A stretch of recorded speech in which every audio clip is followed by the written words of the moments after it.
Hi hall, ஒரு குட்டி mini vlog பார்த்துடலாமா? நாங்கள் ரொம்ப நாளாக ஸ்கைவாக் போகலான்னு சொல்லி பிளான் பண்ணியிருந்தோம். ஏன்னா அங்கே டிமார்ட் ஓப்பன் பண்ணியிருக்காங்கன்னு சொல்லிட்டு. சரி, ஓகே, மெட்ரோவில் போயிட்டு அங்கேருந்து பச்சைப்பாஸ் மெட்ரோ இறங்கி ஆட்டோவில் போயிடலான்னு சொல்லி வந்துட்டோம். பச்சைப்பாஸ் மெட்ரோவில் A2வா B2வான்னு எங்களுக்கு சரியாக தெரியல. ஸோ அங்கே இருக்க ஸ்டாஃப் கிட்ட கேட்டோம். அவங்க B2 அப்படின்னு சொல்லியிருந்தாங்க. ஸோ B2 வந்து எஸ்கலேட்டர் இல்லை, ஸ்டெப்ஸ் பாருங்களேன். ஸோ லிஃப்ட் யூஸ் பண்ணி நாங்கள் மேலே வந்துட்டோம். மேலே வந்து வெளியே வந்த உடனே ஒரு ஆட்டோ பிடிச்சி ஸ்கைவாக் போய் நாங்கள் ரீச் ஆகிட்டோம். ஓகே, டிமார்ட்டில் ஒரு கிளான்ஸ் பார்த்துட்டு வெளியே வரும்போது வாங்கிக்கலாம் அப்படின்னு சொல்லி சும்மா சுற்றி பார்த்துட்டு இருந்தோம். நாங்கள் போகிற டைமில் நல்லாவே காலியாக இருந்தது. அப்போவே ஏன்டா வாங்கலன்னு சொல்லிட்டு ஃபீல் பண்ணோம். ஏன்னா நாங்கள் வந்த டைம் காலியாக இருந்தது.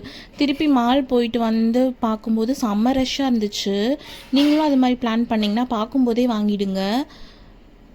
தென் அந்த ஃப்ராக்லாம் 500 ருபீஸ் தான், நல்லா இருந்துச்சு. அப்புறம் வெளியே ஃபோட்டோ பூத்து, ஹார்ஸ் ரைடு, அப்புறம் ஜீப்லாம் இருந்துச்சு. இதெல்லாம் 3 ரவுண்ட்ஸ் 100 ருபீஸ் அந்த மாதிரி சொல்லியிருந்தாங்க. தென் நாங்கள் செகண்ட் ஃப்ளோரில் ட்ரெயின் பார்த்துருந்தோம். சரி, பாப்பா அதில் கூட்டிகிட்டு போகலாம் அப்படின்னு மேலே வந்திருந்தோம். இது வந்து 3 ரவுண்டு 100 ருபீஸ், 1 அடல்ட்டு பேபிக்கு ஃப்ரீ. ஸோ 3 ரவுண்ட் போயிட்டு வந்து ஃபுட் கோர்ட் போகலாம் அப்படின்னு சொல்லி யோசிச்சுட்டு இருந்தோம். அதே மாதிரி 3 ரவுண்ட் போயிட்டு வந்ததுக்கப்புறமா பட்லுவை கூட்டிகிட்டு நாங்கள் ஃபுட் கோர்ட் வந்துட்டோம். இங்கே ஒன்றும் பெருசாக அவ்வளோவா சொல்லிக்கிற மாதிரிலாம் இல்லை ஃபுட் கோர்ட்லேயும். பிகாஸ் மற்ற மாலை கம்பேர் பண்ணும்போது இங்கே சீட்ஸ்லாம் ரொம்பவே கம்மியாக தான் இருக்குது.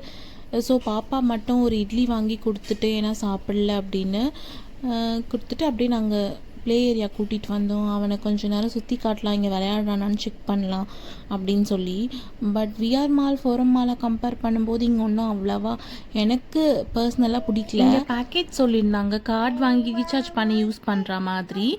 அதோட ப்ரைஸ் டீட்டெயில்ஸும் நான் ஃபோட்டோவாக ஆட் பண்ணியிருக்கேன். நீங்கள் வேணும்னா அதை செக் பண்ணி பார்த்துக்கோங்க, அந்த ப்ளே பேக்கேஜ் எவ்வளோ வருதுன்னு. அப்படியே திருப்பி நான் ஃபுட் கோர்ட் போயிட்டு பாப்பாவுக்கு சாப்பிட்டு, இப்போ நாங்கள் சாப்பிட்டுட்டு வீட்டுக்கு போகலான்னு கிளம்பிட்டோம். சரி, வீட்டுக்கு மெட்ரோவில் வேண்டாம், கேப் புக் பண்ணி போயிடலாம். டிமார்ட்டில் வாங்கின திங்ஸ்லாம் இருந்துச்சுன்றதுனால கேப் புக் பண்ணி வீட்டுக்கு வந்துட்டோம்.